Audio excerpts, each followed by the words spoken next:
Kochi mayor തിരഞ്ഞെടുപ്പ് അഭിപ്രായ ഭിന്നതയിൽ പുകഞ്ഞ് കോൺഗ്രസ്. ദീപ്തിയെ പിന്തുണച്ചത് 4 പേർ മാത്രം. ഭൂരിപക്ഷമാണ് മാനദണ്ഡമെങ്കിൽ എല്ലാ കാര്യത്തിലും അത് വേണം. വി ഡി സതീശനെതിരെ ഒള്ളിയമ്പുമായി മാത്യു കുഴൽനാടൻ. കൊച്ചി മേയർ സ്ഥാനത്തെ ചൊല്ലി കോൺഗ്രസിനുള്ളിൽ കടുത്ത അഭിപ്രായ ഭിന്നതയാണ് ഉയർന്നിരിക്കുന്നത്. ദീപ്തി മേരി വർഗീസിന് മേയർ സ്ഥാനം നിഷേധിച്ച നടപടിക്കെതിരെ എറണാകുളം ജില്ലയിലെ ഒരു വിഭാഗം കോൺഗ്രസ് നേതാക്കൾ തുറന്ന പ്രതിഷേധത്തിലാണ്. KPCC നിർദ്ദേശിച്ച മാനദണ്ഡങ്ങൾ പാലിക്കാതെയാണ് പ്രഖ്യാപനം നടത്തിയതെന്നാരോപിച്ച് ദീപ്തി മേരി വർഗീസ് KPCC പ്രസിഡന്റിന് പരാതി നൽകിയിരുന്നു. എന്നാൽ നിലവിലെ സാഹചര്യത്തിൽ വിഷയത്തിൽ ഇടപെടാൻ KPCC തയ്യാറാകുന്നില്ല എന്ന സൂചനയാണ് പുറത്തുവരുന്നത്. ദീപ്തിയെ ചർച്ചകളിലൂടെ അനുനയിപ്പിക്കാമെന്ന നിലപാടിലാണ് സംസ്ഥാന നേതൃത്വം. അതേസമയം ജില്ലാ പഞ്ചായത്ത് സ്ഥാനങ്ങളുമായി ബന്ധപ്പെട്ട തീരുമാനങ്ങൾ എടുക്കുന്നതിനായി എറണാകുളം ജില്ലാ കോൺഗ്രസ് കോർ കമ്മിറ്റി യോഗം ഇന്ന് ചേരുന്നുണ്ട്. മേയർ തിരഞ്ഞെടുപ്പിൽ KPCC നിർദ്ദേശിച്ച മാനദണ്ഡങ്ങൾ പാലിച്ചില്ലെന്ന ആരോപണം ദീപ്തി മേരി വർഗീസ് പരസ്യമായി ഉന്നയിച്ചിരുന്നു. തർക്കമുണ്ടായാൽ KPCC നിരീക്ഷകൻ എത്തി പ്രശ്നം പരിഹരിക്കണമെന്നതാണ് മാർഗനിർദ്ദേശമെങ്കിലും അത് നടപ്പായില്ലെന്നും കോർ കമ്മിറ്റി യോഗം വിളിക്കുമെന്ന ഉറപ്പ് പാലിച്ചില്ലെന്നും ദീപ്തി ആരോപിച്ചു.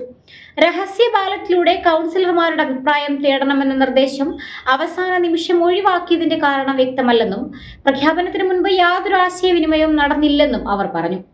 മേയർ പദവി ലക്ഷ്യമിട്ടല്ല മത്സരത്തിനിറങ്ങിയതെന്നും തെറ്റുപറ്റിയവർ അത് തിരുത്തണമെന്നും ദീപ്തി വ്യക്തമാക്കി. AI ഗ്രൂപ്പുകൾ ചേർന്നാണ് ദീപ്തി മേരി വർഗീസിനെ മേയർ സ്ഥാനത്തിൽ നിന്ന് ഒഴിവാക്കിയതെന്നാണ് ആരോപണം. I ഗ്രൂപ്പിലെ VK മിനിമോളും A ഗ്രൂപ്പിലെ ഷൈനി മാത്യുവും 2.5 വർഷം വീതം മേയർ സ്ഥാനം പങ്കിടാനാണ് തീരുമാനം.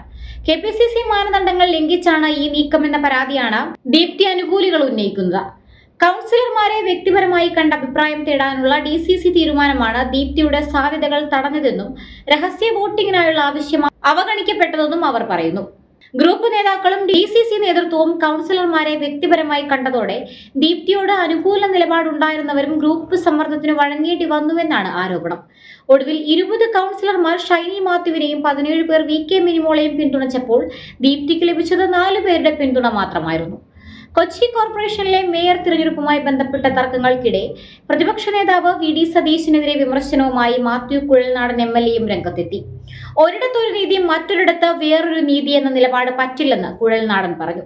ഭൂരിപക്ഷമാണ് മാനദണ്ഡമെങ്കിൽ എല്ലാ കാര്യത്തിലും അത് തുടരണമെന്നും കുഴൽനാടൻ വ്യക്തമാക്കി. സ്വീകാര്യത പല വിധത്തിലാണ്. സംഘടനാ രംഗത്ത് പ്രവർത്തിക്കുന്നവർക്ക് അതിൻ്റെതായ ഗുണങ്ങളും ദോഷങ്ങളുമുണ്ട്. അവർക്ക് സ്വാഭാവികമായി പല രീതിയിലുള്ള എതിർപ്പുകൾ നേരിടേണ്ടി വരും. പാർട്ടിക്കകത്ത് ബൈലാറ്ററൽ ആയിട്ട് വരുന്നവരുണ്ട്. അവർക്ക് അങ്ങനെയുള്ള എതിർപ്പുകൾ ഉണ്ടായിരിക്കില്ല. അവർക്ക് പാർട്ടിയുടെ ഡിസിഷൻ മേക്കിങ്ങിൽ പങ്കില്ലാത്തത് കൊണ്ടാണ് എതിർപ്പില്ലാത്തതെന്നും മാത്യു കുഴൽനാടൻ വ്യക്തമാക്കി. എല്ലാ കാര്യങ്ങളിലും കീറിക്കെട്ടി ഭൂരിപക്ഷം പരിശോധിക്കുന്ന രീതി മാനദണ്ഡമാവുകയാണോ എന്ന് എനിക്കറിയില്ലെന്നും അദ്ദേഹം മാധ്യമങ്ങളോട് പ്രതികരിച്ചു. കൊച്ചി മേയർ സ്ഥാനത്തേക്ക് പരിഗണിക്കാത്ത സാഹചര്യത്തിൽ നേതൃത്വത്തിനെതിരെ രംഗത്തെത്തിയ ദീപ്തി മേരി വർഗീസിനെ പിന്തുണച്ച നേരത്തെ മാത്യു കുഴൽനാടൻ MLA രംഗത്തെത്തിയിരുന്നു. രാഷ്ട്രീയത്തിൽ എന്നേക്കും ആർക്കും ആരെയും മാറ്റി നിർത്താനാകില്ലെന്നായിരുന്നു അദ്ദേഹത്തിന്റെ പ്രതികരണം.